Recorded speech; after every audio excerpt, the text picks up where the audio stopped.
3 on the left.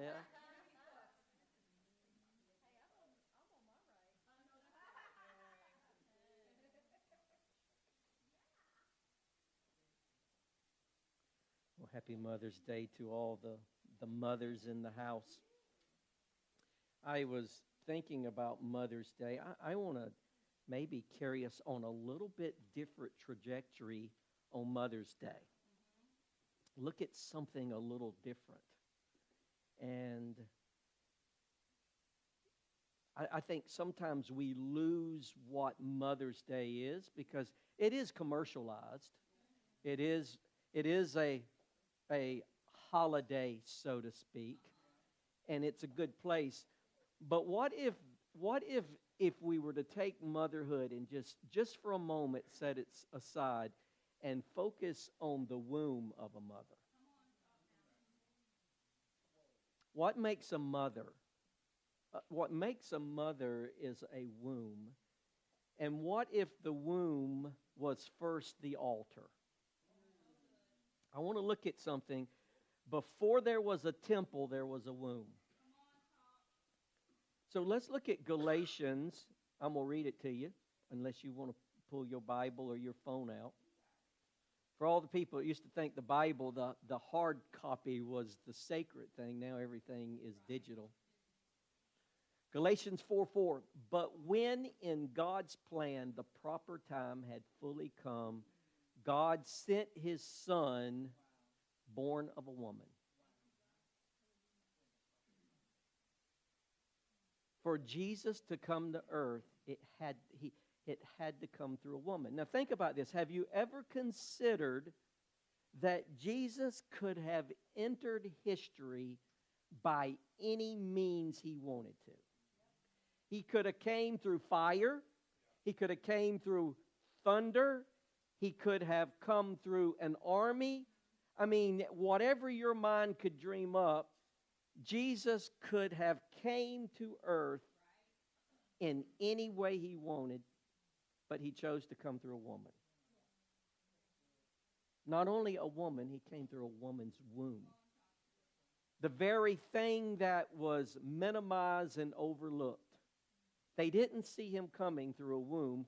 They was expecting Him to come through some type of pompous ray, some type of Zeus concept where it's going to be, thunderbolts and lightning. And He snuck in through a womb. So my question I ask you, mothers, what did you sneak in through your womb?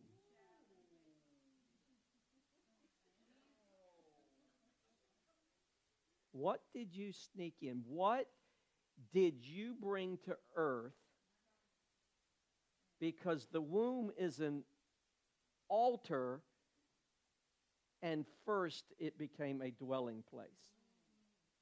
So let's think about the mystery. I want to take you down a different journey here, especially the young ladies and the older ladies and the grandmothers and those who are in menopause. There's all ages. You see, when you start fanning, you might be in menopause. So let's look. I want to. Holy Spirit, help me to portray this.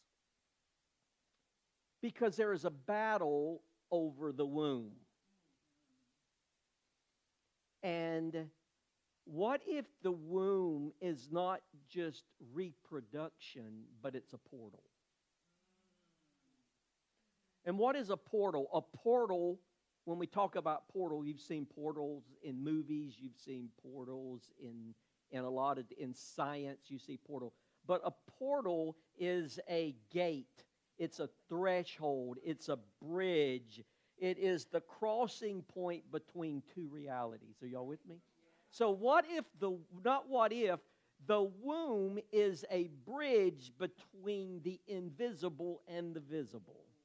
The womb is a corridor to get something in seed form undetected to come into earth. Hello.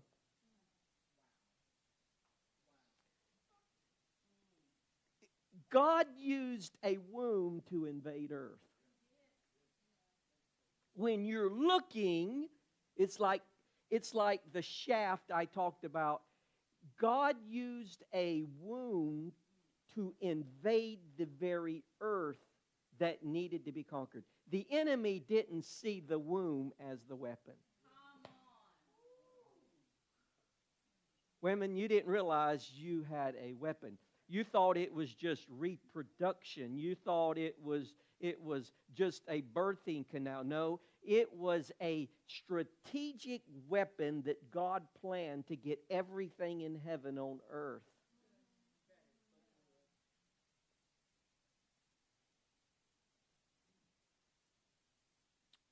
Portal. Jacob had a dream of a portal. He had a dream where there was a ladder and angels were ascending and descending from heaven to earth. That was a portal. Mary's womb was a portal. The very Spirit of God had to become incarnate, embodied, so it come from heaven to earth. So Mary was an example of that. And Pentecost. Remember, Pentecost was where a rushing mighty wind came from heaven onto earth. That was a portal. So I want to suggest to you that the womb is more than a reproduction center. It is a portal. And could it be the reason the womb is so politicized and so volatile and so controversy? Because it is the very plan of God to get everything from heaven through the womb. So it is politicized, it is made into an issue so they can stop heaven from coming to earth. But if you're not careful, you'll get caught up in everything else but the actual process.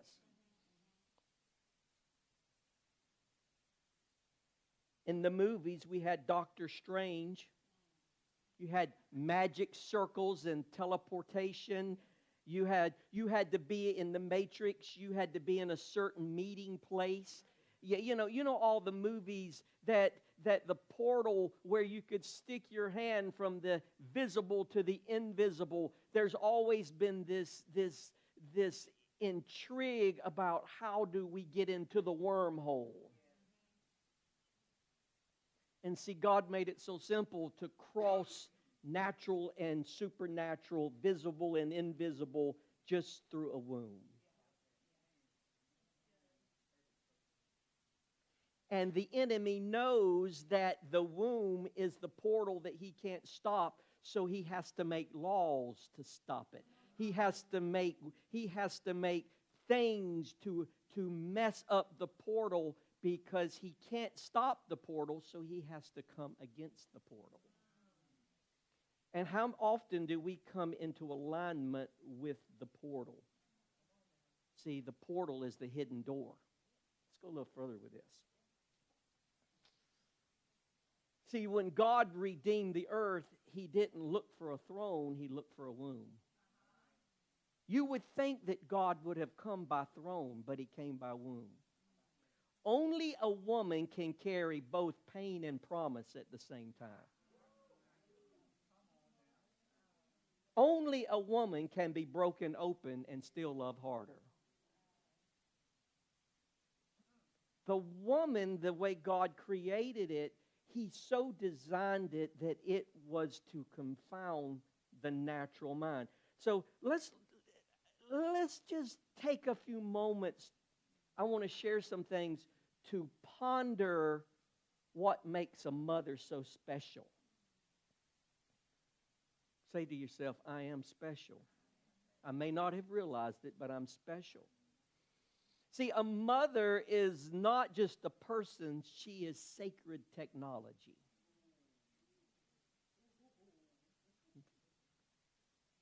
See, you're sacred technology of God's design.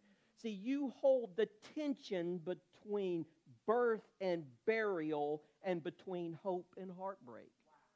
You're the tension that holds all this together. See, mothers, Studies, I'm going to give you some things.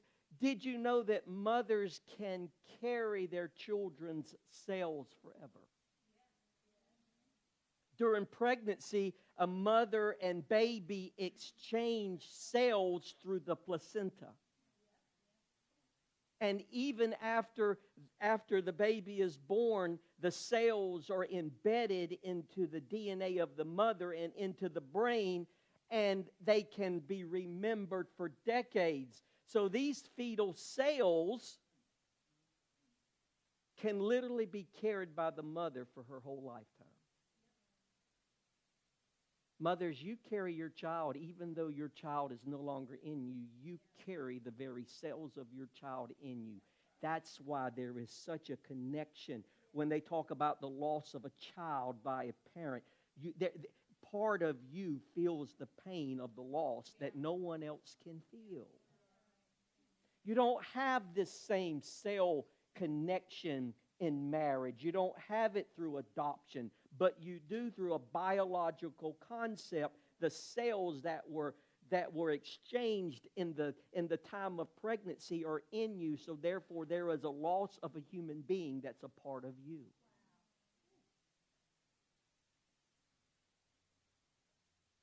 How about this one? Did you know that a mother's brain physically changes after childbirth? MRI studies show mothers develop larger gray matter volume in regions linked to empathy, emotional regulation, and decision making.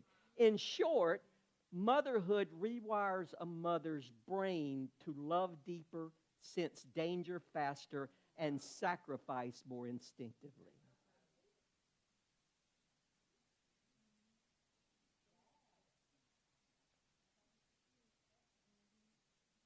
Did you know that labor pain is so intense, it's the most intense experience known to human beings, that some researchers equate the pain level of unmedicated childbirth to the equivalency of 20 bones breaking at the same time?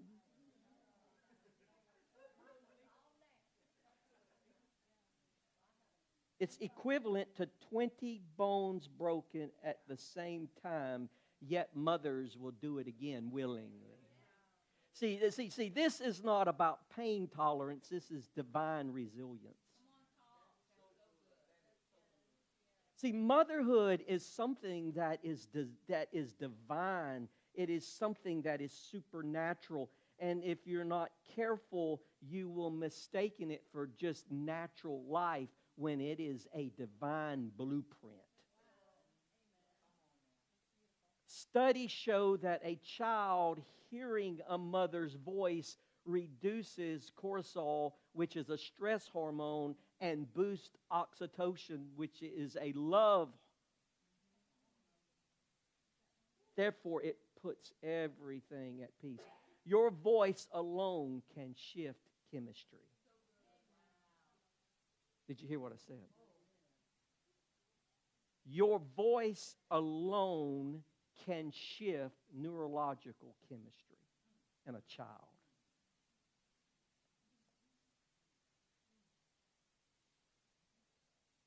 This is why God used the metaphor of a mother's comfort in Isaiah 66, 1 through 3. How about this? Did you know that children internalize their mother's emotional state? Depending on a mother's emotional state, psychologists will say that you will dictate the blueprint of your child based on your emotional state when the child is born. So that means a healed mother will birth a healed generation.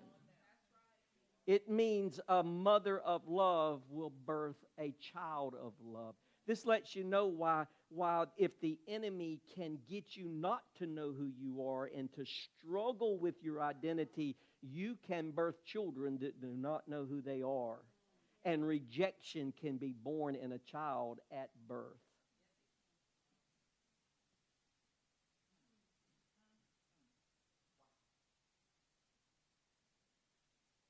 The womb. Motherhood is about the womb. It is about the sacredness of God's plan. Let's go a little bit further in this. The mother's womb is not weak. It is where nations are conceived. It is where prophets are incubated. It is where generations are formed all in the womb. Are you getting the picture of why there is such a battle against the womb? It is, listen, I'm not trying to get into anything. This isn't about a woman's right. This is about the whole future of a generation because it is inside you. We don't see it as a generation inside of us. We see it as just an unplanned pregnancy or the wrong timing or how much will it cost or you know, I should have did it when I was younger. I should have more. But see, the womb is not a place of weakness. It is where the first spiritual warfare happens in the heavens. See, it happened in the birthing room of Egypt. Remember when the children were being born in Egypt and the mandate come down to kill all the firstborn, for the midwives to kill them, because hell feared the woman who could give life to the next generation. See, we see it as our family, but God sees it as the generation. See, before the enemy attacks a person, he always attacks the portal. Did you hear what I said? Before the enemy ever attacks a person, it attacks the portal, because what is coming through you is going to be divine. Did you see your children, don't answer anything, did you see your children as divine? How did you see your children? Sometimes we just need to look and see our children by whatever means they came about. They are divine and they came through the portal of God. See, the reason the enemy targets the womb is because he's targeting the portal. And if he can target the portal, he can desecrate the womb. And if he can desecrate the womb, he can disrupt destiny. He can disrupt deliverance. He can desecrate the image of God before it even breathes. Because once it takes a breath, the breath of God, he destroys the very design of God before it can ever breathe. He causes a stillborn of the things of God to never come to pass. So the war is about the portal. It is not about woman's rights. So motherhood is so big, but yet it is so downplayed. I got a Father's Day message coming too. So the day we go celebrate the womb, because the womb needs a man. You can't produce without the man. There is a concept that God has, but I'm today want to tell you that the womb of a woman is the most sacred altar, the most sacred place that a woman has in her entire body is her womb. But today it is the most desecrated thing, most misused. It is most abused than anything. Why? Because it is the most sacred.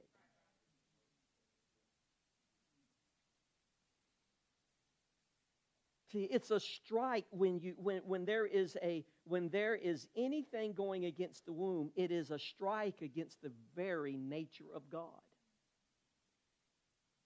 Remember in Genesis, he said that my heel will crush the head. Well, the enemy knows he's been crushed, but he can still go after the womb. And it's been so hidden and so covered up and so cloaked that we don't see what's going on with motherhood in America. See, it's not just a child lost, but it's an altar broken. It's not just a heartbeat silenced. It's a blueprint that's never been built. When a child is not here anymore, that blueprint that is needed for the next generation, It's needed to underpin. Every child is needed to carry out the next generation. And when you have missing children, whether it's through traffic, whether it is through war on the womb, whether it is through seed termination, I am trying to move away from the word abortion because it is so politicized. I would like to call it seed termination. I would like to call it covenant breaking. Because it is so supernatural that it is a war on the womb. It's the war on the portal that is taking place, but it is caught up in the word of abortion. So therefore, that word creates defensive triggers. We have to move away from that word and realize it really is seed termination or generational disruption.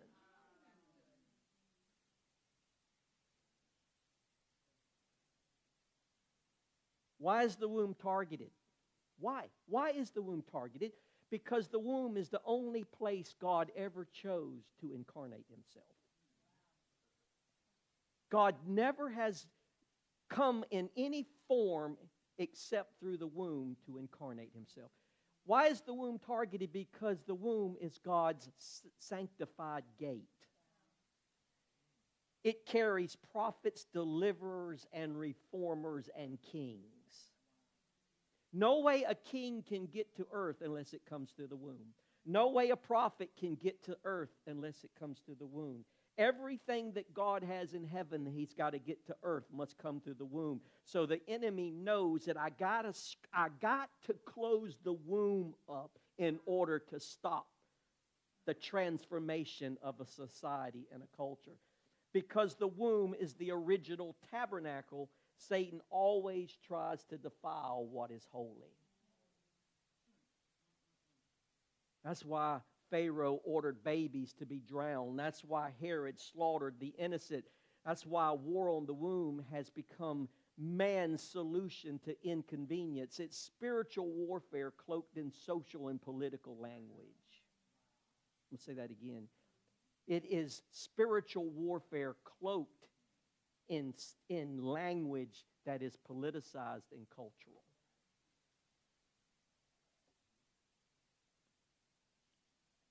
If something is called a hidden strategy, it means you don't know about it.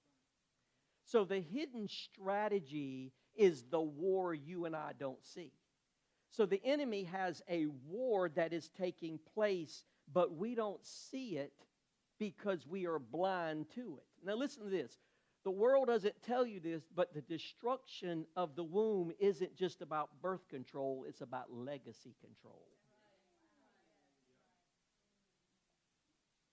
See, the language we use is birth control, but God said this is legacy control. This is generational control. It's about stopping revival at its seed. It's about stopping transformation at its core. It's about making sure that intercessors and deliverers never are born so they can cry out.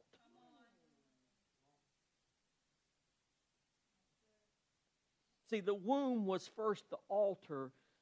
It wasn't made of stone. It wasn't made of wood, but of sacrifice. Before there was a tabernacle, before there was a cross, there was a womb.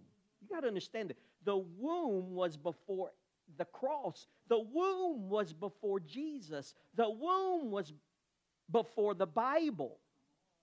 God had a plan, a strategy, because he knew what was going to happen. So he created, it isn't good for man to be alone. He created woman to bring a womb on because he knew that sin was going to take place and it was going to have to be a secret portal to get everything from heaven to earth because Satan already messed it up in Genesis 3. It was a built-in strategy. It was a built-in portal to get heaven to earth, and we haven't realized it.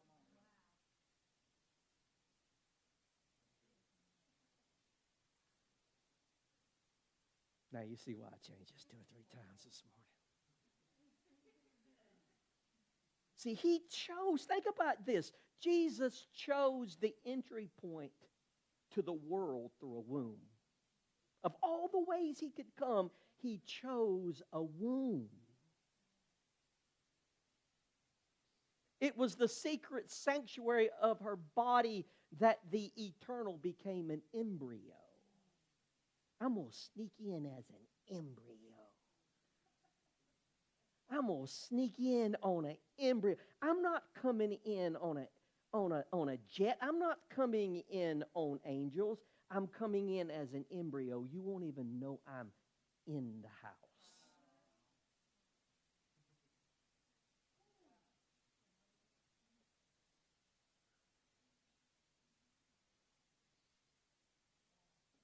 See, the womb is not a weak place. The womb is not a woman's right. It is a portal where eternity intersects with time. It is what is unseen begins to take on form. See, the embryo comes unseen, but it starts taking on form. The nation starts growing within. The prophet starts growing within. The transformer starts growing within. You just think it's a child, but it is a deliverer. You just think, and we overlook it. Oh, you're just pregnant. No, you don't know what I'm pregnant with. The cargo you carry is divine cargo sent by God through an embryo to transform the next generation. So how do I stop the embryo? It must be a war on the womb. It must be a termination of the seed. That we can't do genocide like they did in Egypt. We can't do genocide like Herod did. We can't do genocide the way they did, kill everybody that's below 5. So we must politicize it, and we must create an issue out of nothing so we can attack the seed. And if we can confuse you, this is about a right, then you will not focus on the divine seed that's in you. How many divine seeds have been taken out? But I'm here to tell you, I'm a divine seed that got through.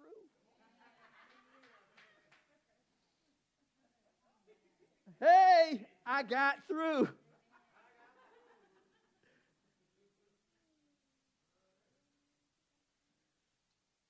See, the womb is not a weak place. It's the battlefield of identity.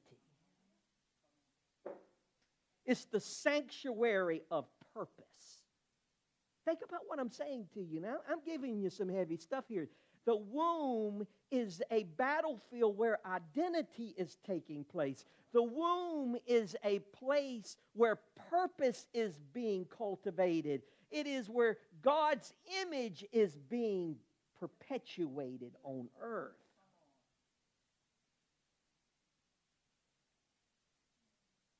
See, ever since Mary has carried Jesus in this mysterious way, a shadow, she was a shadow of sacredness. See, your womb is a sanctuary. Your womb is more important than the church. Your womb is more important than anything God has given us, because the womb is able to transport everything in heaven into earth. Have you ever thought of it that way?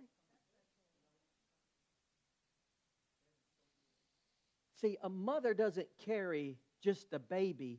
She carries the potential of nations, potentials of inventions, potential of callings, potential of revival, potential of reformers. See, the womb is more than biology. It is divine architect.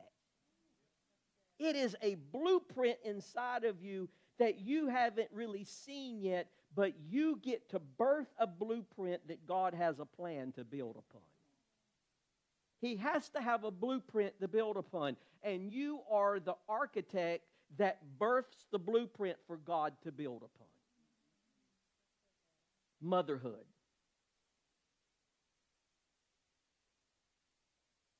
So we have to stop treating the womb and motherhood as common, because it's not just productive, it's revelatory. It is a revelation of God when we see it for how God created it.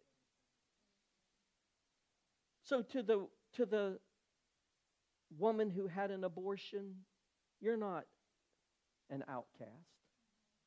to the woman who's had an abortion, I want to say you are deeply loved. And I am not here, and we're not here in the church. See, there's this whole thing, and I get it. I understand it with abortion. I'm using abortion as I begin to transition from using the word abortion. So when you hear me in the future start using it, you will hear seed termination or covenant disruption or inheritance disruption, because I think abortion, as soon as it's word, it becomes politicized. It becomes, it's my right. It's all kinds of things. So I'm trying to move away. But what I want you to know is that you have something that nobody else has that's a portal for God. So if God gave you a womb, He can restore your womb. Your womb produces glory. It is a divine sanctuary of God. So we have got to stop, in my opinion, throwing stones about who and what and start taking a stance that this is about God loves people. The whole abortion thing has become very mean-spirited to me. Even if you agree or don't agree, it shouldn't be mean-spirited about it. There should be agape love about it. As the woman who was caught in adultery, God said, go and sin no more. When you think of, and not the rabbit trail or the hyperlink here, but when you think of when someone does something wrong and you get sentenced, if I get a ticket for 90 miles an hour and they charge me for that ticket and I pay that ticket, right? I pay it. You're sentencing me with a $300 ticket. I don't know what they cost. Let's say a $500 ticket.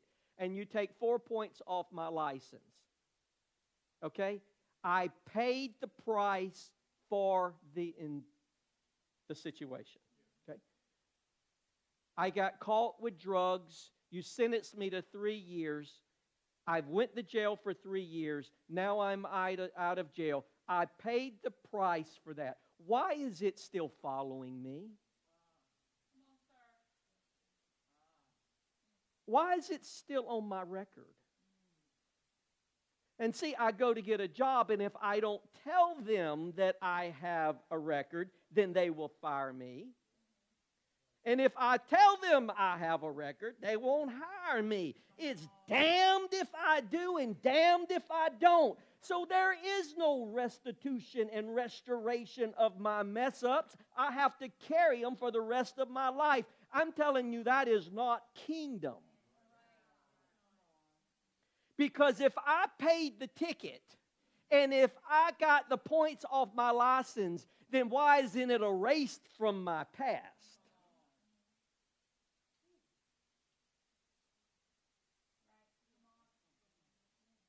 So the people that you get a felon, you can't have a firearm, you can't vote for the rest of your life. So this isn't really a sentencing, it is a life sentence without parole. And 3 strikes, you're on death row. And then we wonder why people stay in the ditch they're in, is because we won't let them come out the ditch. We want to remind them they're in the ditch.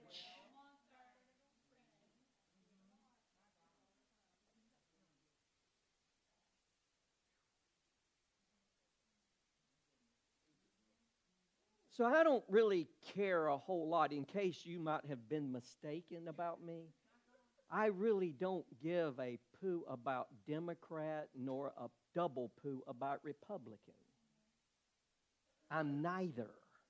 But I am about truth, and I am about what God's plan is for us to be a productive society, that I came to demonstrate God, not to demonstrate a party.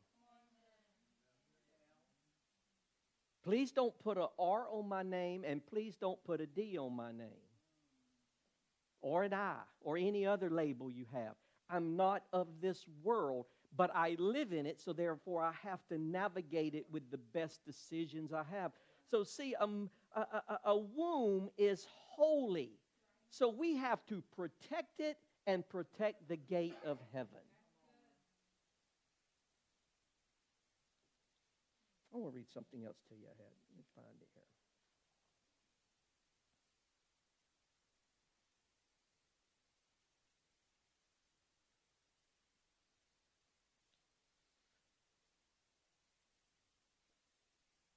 So if you want to know what agape looks like, how does agape look like in motion with a mom? You ever thought about, we know that moms love, but have you ever thought about how a mom's love in motion? So let me just watch a mother love a child who hasn't come to see her in 5 years. You ever notice moms? We look for halos on mom, but I want to tell you to look for agape. We look for sermons. See, agape in a mom's not a sermon. Agape in a mom is not a song. Agape in a mom is not her Bible reading. The agape is how she navigates daily life. So how about this? Watch mom how she'll show up in family court for the child who robbed her, cussed her, and told her how stupid she was, but she still sits on the front row of the courtroom saying, "That's my baby. That's my baby." You want to see agape in motion? It's watch her answer the phone at 2:17 in the morning, knowing it's either the jail, the hospital, or the coroner calling. One of the three is calling at 2:17 for her child that is out there. But notice, her first words aren't, "What did they do?" It's, "Where are you?" The mom don't care what you did. They care about where you are. Agape looks like this in emotion. Watch her walk into a homeless shelter looking for her daughter who's been gone for 3 years. Track marks in her arms and eyes hollowed out, but still wraps her daughter in a blanket and whispers, "Come home."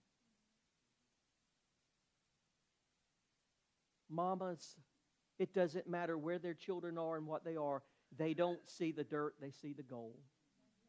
They do because of the cells that's in them. They do understand that they're seeing cells of godliness. They're seeing cells of the God class. And they're saying, "Come home. That's my baby." No one can see this the way a mother can see it. Because it's God created the womb to have such a connection with what it's producing, that the portal, that it actually gets to feel and come into understanding of what they birth is greater than. A mother may not ever say it, but they birth something greater than anything else. It's greater than themselves. They know it's a portal from God. A mother will buy her daughter a prom dress for a daughter who's already pregnant. Not because she approves, but love doesn't abandon when you're exposed.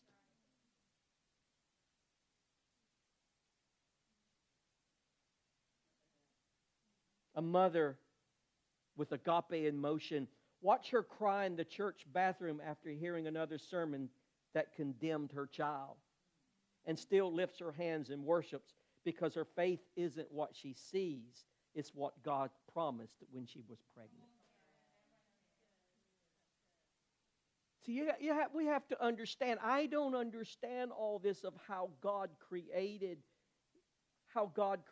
this, but I do know that He created the mom who will still set the table for their child when they haven't seen them. They will still buy a birthday gift and save it, hoping they'll come by and pick it up.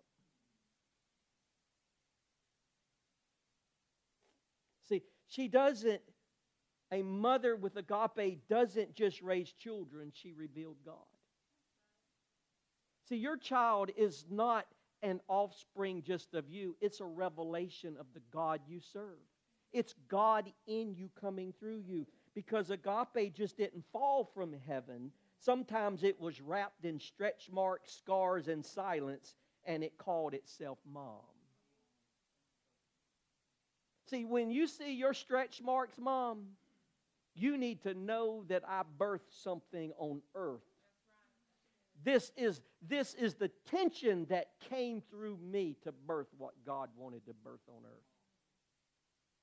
So instead of looking at your body with flaws and looking at your body with scars and looking at your body as been used up and no one will love it, you know that God loves it because He birthed something through you that could change a generation. This is the power of motherhood. I'm hoping I am giving you a different idea of a Mother's Day because it is more than celebrating a matriarch. It is celebrating the very key from the beginning of time, the divine architect to get everything in heaven to earth. Is that not good? See, I had some pictures of my mom and the devil tried to mess it up today. I was going to let you see Granny, but I will show them again.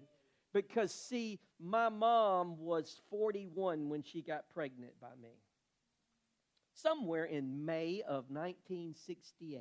I don't know what they were doing. I don't know where they were.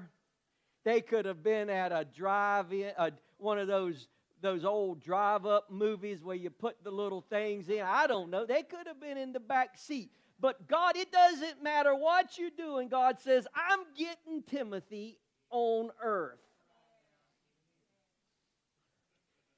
Oh. It was, my mom always said, and she didn't say it to hurt me, but you weren't playing, but I was playing.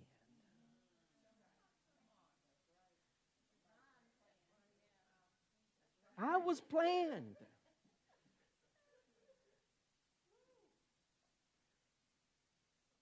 So I was born in 1969. 1969 is the sexual revolution year of the 60s. So that's right, Granny was fulfilling the 60s. Now I know why they called my dad stud for any reason.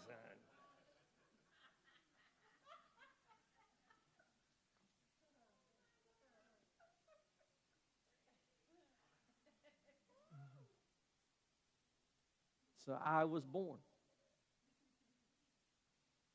But see, and I'm not going to get off on this onto my journey.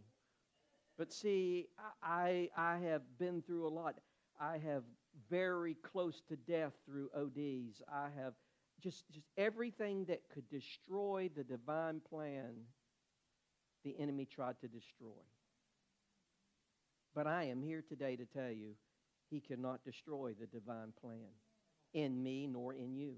But you do have to come to the place in your life that you see yourself as God's divine plan on earth. I'm not here to compare myself to others. I am not here to compete with others. I am not here to put myself above others. I'm just here to fulfill my plan. And I'm going to fulfill it the best I can, with or without approval, with or without likes, with or without. I am here to fulfill God's divine plan that I know He put me on the earth for. So I thank the Lord for my mom. She taught me. I watched her pray. She taught me how to pray. I watched her fast. 21 days. I remember a 21-day fast. I watched her teach. I watched her, and that has shaped my life. Mothers, you don't realize that what you do is shaping your children to say, this must be God's plan. And if you don't see your life and your children as God's plan, then you will misrepresent God's plan and become part of a derailing and part of a sabotaging of them of finding what God's plan is for their life. What I did learn about my parents is everything they were, I did not want to be. Sorry. I did not want to be like my dad. I did not want to be like my mom. Now, there was parts of them that I did, but there was a lot. You have to be able to discern what part is needed. Paul said, follow me as I follow Christ. There was things that I don't want to follow. There's traditions I don't want to carry on. But we have a tendency, well, this is the way Ma did it, and this is the way Dad did it. But it doesn't mean it was right. It doesn't mean it was good. This is the way my culture does it. I will walk away from anything, everything, and anyone that does not represent the divine purpose that I have in my life. We like to strip off sin, but some of us need to strip off some family traditions. We like to strip off a lot of things, but we need to learn to strip off behavior and attitude and conduct and things that are not part of the divine strategy and plan of my life. That doesn't mean I don't love, it just means I don't have to be similar.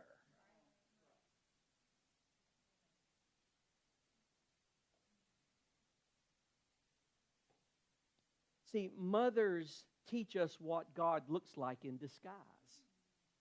Not with thunder, but with towels, tears, and unwavering tenacity. Let me read one more other thing to you about mothers.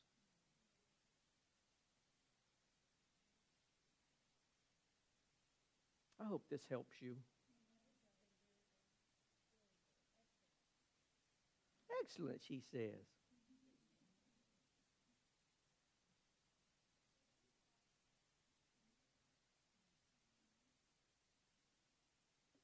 See, the mother is excellent at sacrificing. I don't think anybody sacrifices in a family more than a mother. Because a mother never told you about the night she almost gave up but didn't. See, since you're a grand, you have no clue about your mom. I know we think we do. You have no clue about your mom. You have no clue about your mom. You two have no clue about your mom. You think you know everything. Well, I know my mom. But you don't know when she almost gave up and didn't. You don't know she tucked you in and kissed your forehead and wept in the bathroom with the towel over her mouth to keep you from hearing it. You don't realize the pain, the hurt, discomfort, because she knows what it's like to have 20 bones breaking at the same time to give you life, but yet you don't see your purpose. You don't see your calling. You don't see what she tells you as, well, that's just mom. She's old. We have different opinion. You don't see the value of spending time. Listen, a phone call is not time. A text message is not time. It is a part of that, but sitting in the presence. I had some pictures I wanted to show you, but seeing my mom at 96 there, just with that face, there's nothing like seeing it. And we like substituting for seeing it. See, she taught you how to tie your shoes while untying the knots of her soul.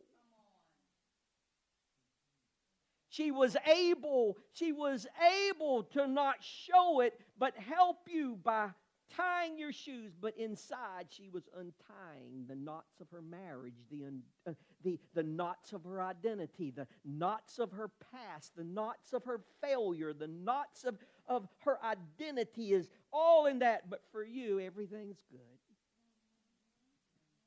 Everything's good. She raised you with one hand while fighting demons with the other.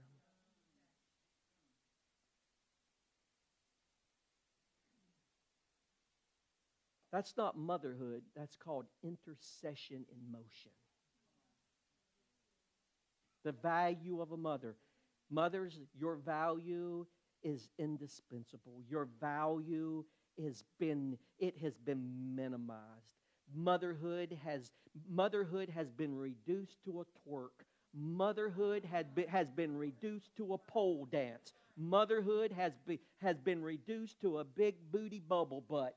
Yes, listen to me. It has been so reduced down to get you off the divine purpose of God that it becomes so self-driven to people that we start desecrating the very thing, the portal of God, to get the next generation out. So He puts all these things there so it will desecrate and objectify the vision. Porn and promiscuous sex and all this stuff that causes arousement. It is designed so that the man will objectify and destroy the very image of God.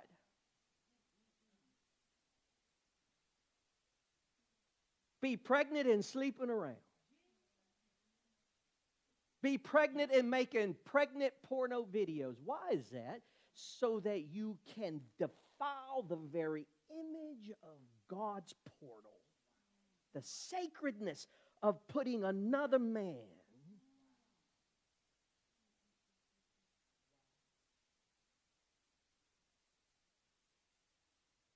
from trafficking. All of it is designed because the enemy knows there's a divine portal. And humans and America has not known the divine portal. The church has not taught about the divine portal. We have just taught it about being married and being one. But the enemy has known it from day one, and from day one he's been trying to destroy the next generation. And he has used music, and he has used artists, and he has used everything he can to objectify, destroy, desecrate, and to destroy the purpose and the portal of God. But I got news. There's still portals that God's going to use.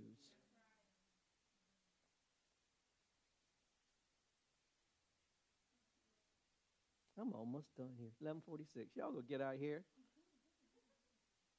Just because that's what you want to do. But I wanted to give you this word today. That's how I want to seal it. You didn't just come through a woman. You came through an altar. So today you don't celebrate her. You reverence her. You're not reverence just the woman, the mother. You reverence the very thing she represents. Well, my mother doesn't deserve any reverence. Listen, she brought you in. Regardless how it turned out, regardless how it was, she did put you on the earth, and that requires reverence. Jesus saved you, whether you live for Him or not. You still can be saved by Him. You reverence Him because He saved you. I remember a movie I think Casey and I watched, and this guy broke this guy out of slavery. I think it was called The Eagle. It was a movie, and it was a Roman centurion. But he broke this guy from slavery, and the guy ran with the centurion, and at some point they had conflict, and he says, I don't like you, and I don't want to be around you, but because you freed me, I owe you my life. Let me tell you something. Because God saved you and gave you an opportunity, we owe Him our life. Children, we owe our parents our reverence, whether we like them or not. Whether we spend time or not, because you are here because of a mother. You are here whether she was a prostitute, whether she was loose, whether she was a drug addict, whether she was an alcoholic, whether whatever it is, whether she was in any capacity, she still gave you life, and God used that to get you here. I am thankful that whatever means you got here, I am thankful that you are here. I am thankful you're here. And until you start seeing your purpose and your identity, He is still entering the world today through wombs. He can only enter the world through wombs. You represent Him because you came through a womb, but that's why if you even read about in America, the childbearing is down tremendously. You know why it's down tremendously? Because we care more about money than we do children. We care more about things than we do children. They're just too expensive. But see, when you say, what? And I've said this, what's the big deal about the population being down? It will disrupt the next generation. When you go back and look at parents of 3 and 30, 40, 50. No, let's go back. Let's go back to parents 50 years and beyond. They had 5, 6, 7, 8, 9, 10 kids. And then from the 60s revolution to maybe the 70s and 80s, it was very common to have 3 or 4. Now, 1. That's it. That's it. That's enough for me. And now we don't even want kids. We want the divine pleasure of sex without the responsibility of the portal. We want to use the portal, come on, we want to use the divine portal for pleasure instead of working with it.